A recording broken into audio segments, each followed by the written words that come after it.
mapagpalang araw po sa ating lahat. Bali ngayon po ay ako ay baito po sa KM12. Kasama po ako nila John Paul ngayon sa paggagawa ng kubo. Ang bantay naman po dun sa tindahan po ay yung mama po ni Paul. At ako po ay pinasama po niya para daw po ako ay makapag-vlog-vlog po muna dito.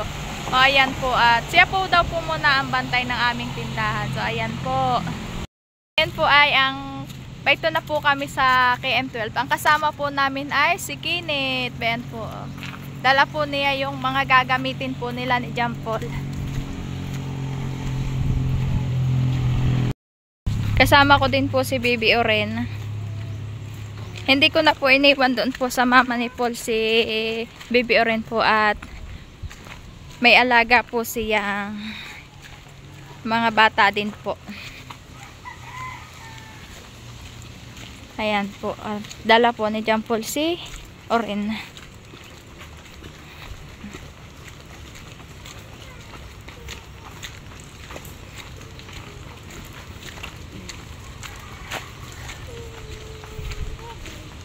Ito na po kami sa KM12.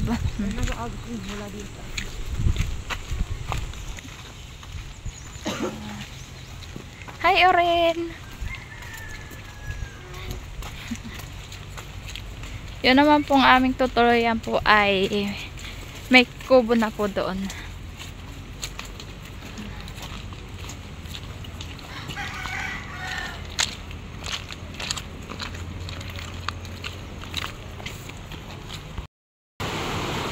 Ang baba po na ito ay sapa. Bayun po, may sapa. Resort daw po pala yan. Ito pong baba na ito.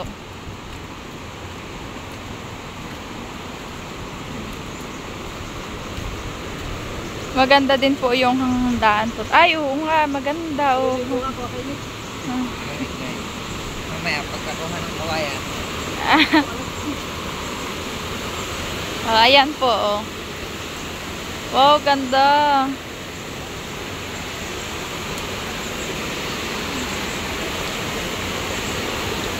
Ang taas po na yan ay Pinlock Falls. Po. Sagana po dito sa tubig.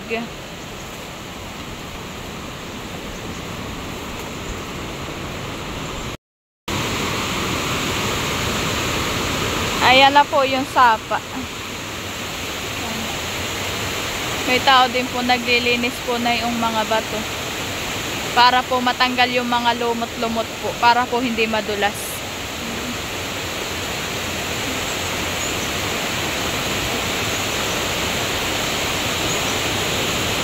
Maganda po ditong maligo at saka maglaba. At sagana po ang tubig. Oh. Ako po iniwanan na yung tatlo. Iwan na po ako. Nauna na po sila.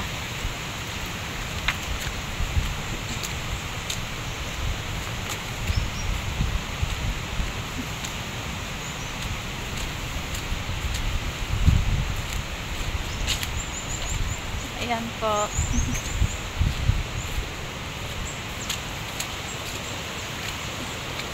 Ang ginagawa lang naman po dito nila John Paul po ay nagdidingding po sila na yung kubo.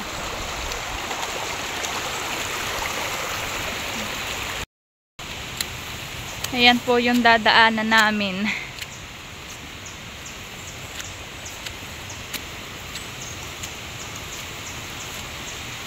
Pauho na po yung tatlo nila Baby Oren. Ayun po yung kanilang pupuntahan. Yung pong bayun.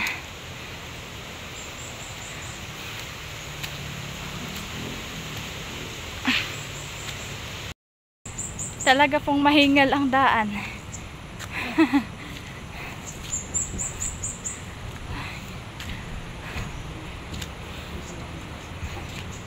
Ayan po, ako po ay baito na. Ayan po si Oren, oh. Hello! Ito po ang didingdingan nila. Ayan po. Tapos po, ito po, lalagyan po nila ng sahig. At ito naman po ay kahapon po nila ginawang lababo. Ayan po.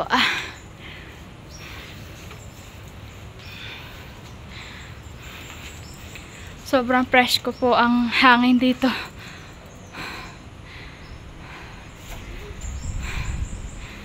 Ayan po.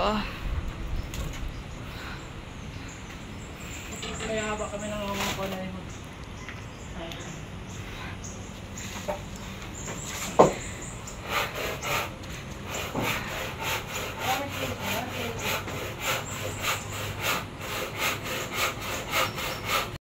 Yan naman po si Bibi Orin ay pag po ako'y naalis ay nilalagyan ko po siya ng pangontra. Ayan po. Yan po may pangontra.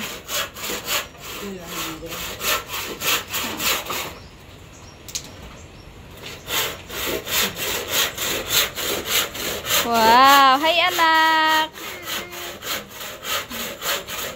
Yan po kada po aalis at kung saan po kami pupunta ay hindi po mawawala. Yan pong nandiyan po sa likod niya. Hatag ko po yan lagyan po pag kami po pupunta kung saan po. Ayan. Ayan po at pagkadating-dating ko naman po ay ako po agad ay magdidikit po ng apoy at ako po magsasaing na. Para po mamaya po pagtapos po nilang dito po sa kanilang ginagawa ay kami po ay kakain na.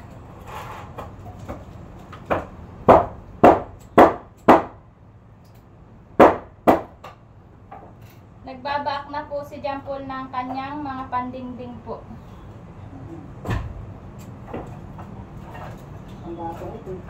Panggatong ba? Kala ko pandingding. Naman po yung dalawa at nag-aasikaso na po. Sila po yung mangunguha ng pandingding po na kawayan. Yan po si John Paul, ni Kinit. Wala po na kawayan. Hindi may kamay. Ayan po, at habang po sila John Paul po ay nag-alis na po, sila po yung mangunguha po ng pandingding na kawayan. Ay ako naman po ay magluluto na. Magsasalang na po ako ng sinaing. Ayan po. At dikit na po yung aking apoy. Ayan po, at nakulo na po yung sinaing ko. Malingas na po yung apoy. Ayan naman po si Bibi Orin at nagkakain na po siya ng tinapay. Sila John Paul naman po ay nandito po at kadadating po. At sila po ay nanguha ng kawayan. Ayan po at si Kinit po ay nagpuputol na po ng kawayan. Ayan naman po si John Paul.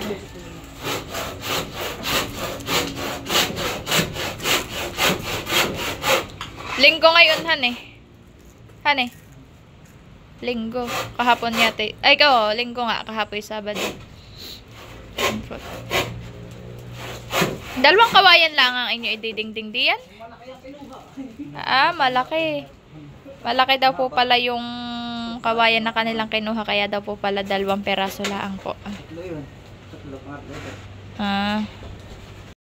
Ayun na po si John Paul. Mangunguha po ng panggatong.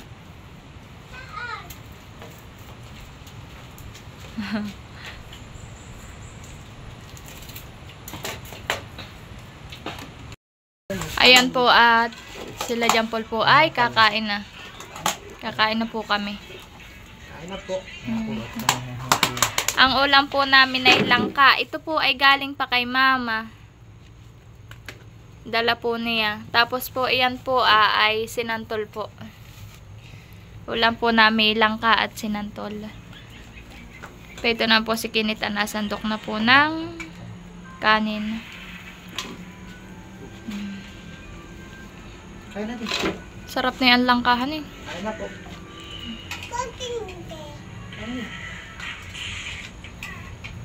Ayan po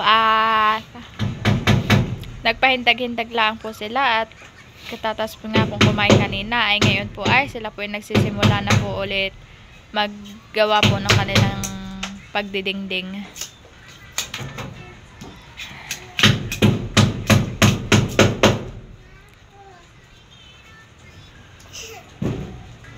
Si Kinit po ang taga Yas-Yas. Ayan po siya. Ayan pa po yung kanyang mga ni baak po na kawayan. Tatanggalin po niya ito pong ganto pong may mga buko. Kasi niya po laman po doon yung nagdidingding.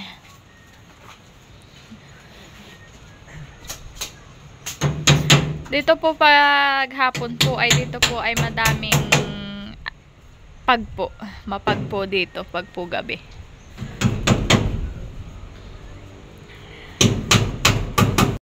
Ayan po, at ako po ay tumaas po dito sa taas po ng ginagawa nila dyan po. At tinitingnan ko po kung ano po nakakatanim dito. Ay mahingal po. So ayan po, dito po ako sa taas. Ayun naman po sila sa baba. Bali po pala ang tinanim po pala dito ay mga kalamansi po. Ito po, oh. Mga kalamansi po pala ang nakakatanim dito. Ayan po, oh. Napakaginhawa po ng hangin po dito. Yun naman pong tabing kali po ay yung pong bayuhong may mga bahayan. Yun po. Pero dito po sa may amin na tayo, ay bayon lang po sa taas-taas po na itong na ito po ang ginagawa nila, nandun lang po sa taas-taas ang kalye. Yun naman pong bayuhong pong daan po, yan po pong daang pong iyan, ayan po ay papunta po sa may Hayden Paradise.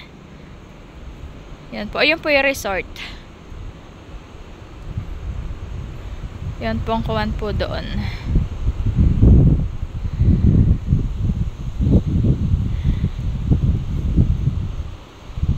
Yan po. May mga tanim din po ditong mga saging po na saba. Yan po, ako po ay pababa na ulit. Tinignan ko lang po kung ano po yung mga nakakatanim.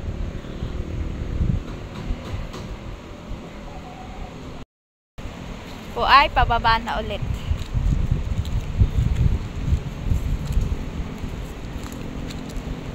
Akin lang po kinukuha po at medyo matulas pa po yung daan at gawa po ng basa pa po yung lupa.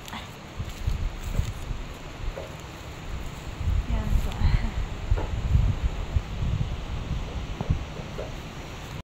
Po ay may nakitang, kung tawagin po dito ay ayo.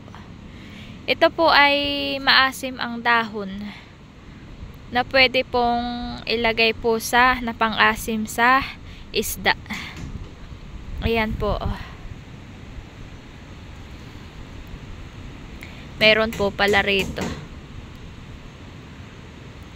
Ako po ay nakatikim po na ito. Ako po ay bata pa. Ayan po ay nilagay nila mama sa daing po. Kaya po ako ay nakatikim ng ganito. Tatulong ako na pong mag-yas-yas si Kinit. Marunong naman po ako mag-yas-yas. Tatanggalin lang po yung mga talas, tapos po yung buko. Ito po nasa gitna.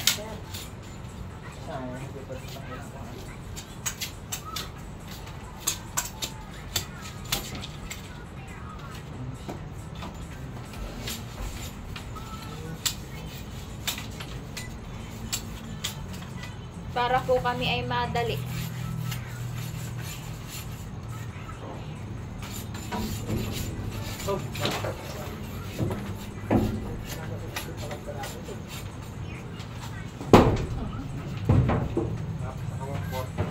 Pag po ito hindi tatanggalin po ang talas ay makakahiwa.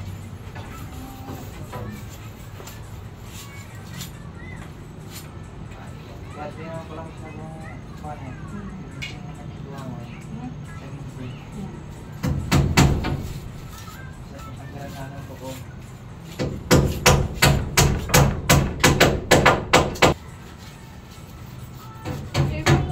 May talas pa yung dulo.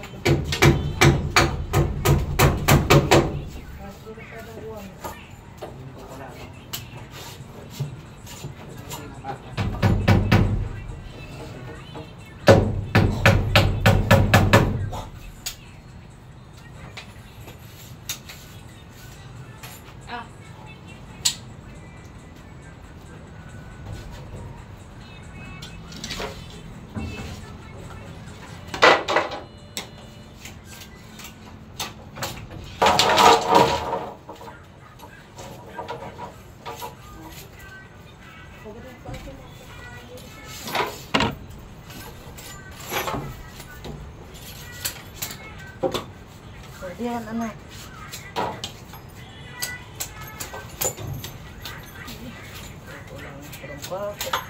Walang pako.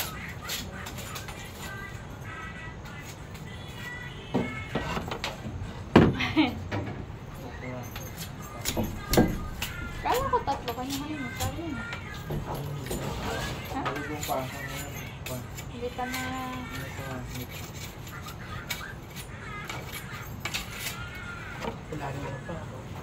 Walang pako.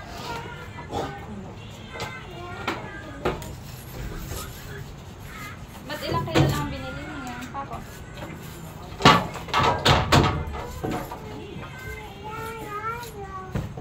Ah.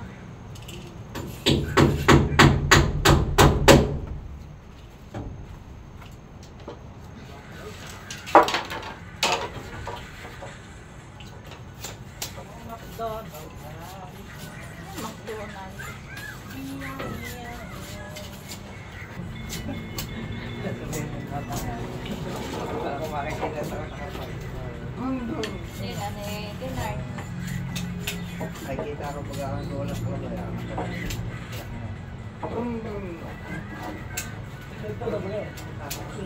Isa.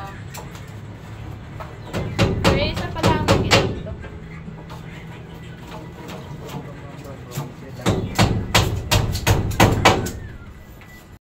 Ayan po at natapos na pong dingdingan po yung kabila, yung pong kabaak. Ay dito naman po sila sa kabila naman po. Hinuhukayan pa po ni Kenneth yun.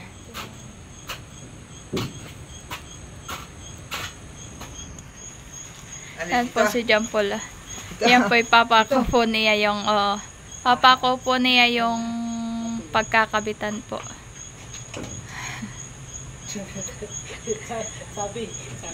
Ayan po. Kala ko kung ano po yan. Ayan po pala bahay ng anay. Bahay po pala yan ng anay. Oh. Kala ko kung ano. Kala ko ahas. Nahuni na po ang mga kuliglig.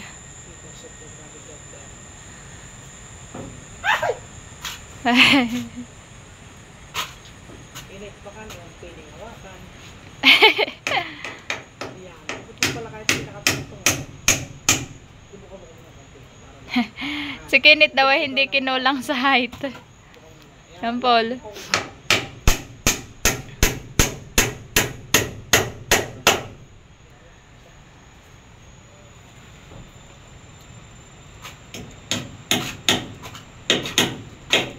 Si Kenneth po hinuhukay po yun. At ba po ng didikit po yung kanilang ididingding.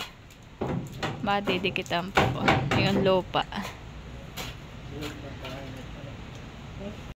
Si Kenneth po ay nagbabaak po ng kawayan.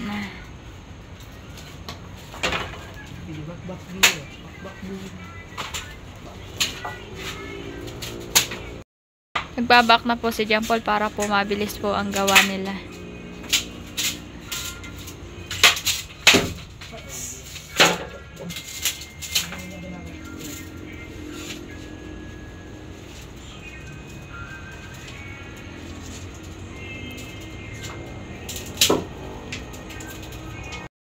Ayan po at kami po ay pababa na po ulit sa Magsaysay at ito lang po ang nagawa nila. Tapos po sila po ay nanguha ng mga kawayan, ng kalap po na didingding po dito. Kaya po ito lang po ang nagawa nila. Saka po itong bintana, nadingdingan na po nila ng kawayan din po. Bali, ang nadingdingan lang po nila iyon. Tapos po iyang bintana. Ayan po yung kinuha nilang kawayan. 3 malalaki po. Kaya po sila ay nataglan. At kinulang po sila kanina, kaya po sila ay nakakuha ulit ng bago. Ayan po ang kanilang kinuha. Kami po ngayon ay pababa na po ulit. Ngayon na po ulit yung dalawa at nauna na. Nauna na sa akin.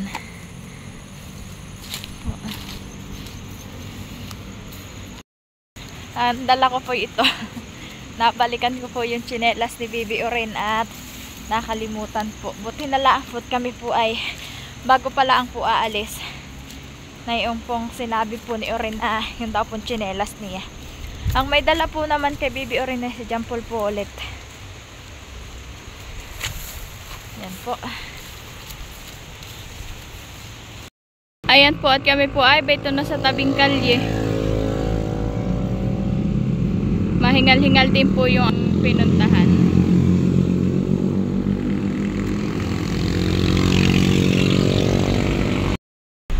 Ayan po kami po ay paalis na.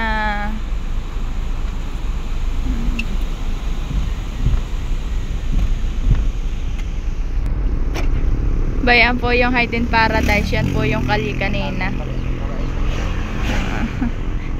Yan po yung resort. Yan pong nandiyan.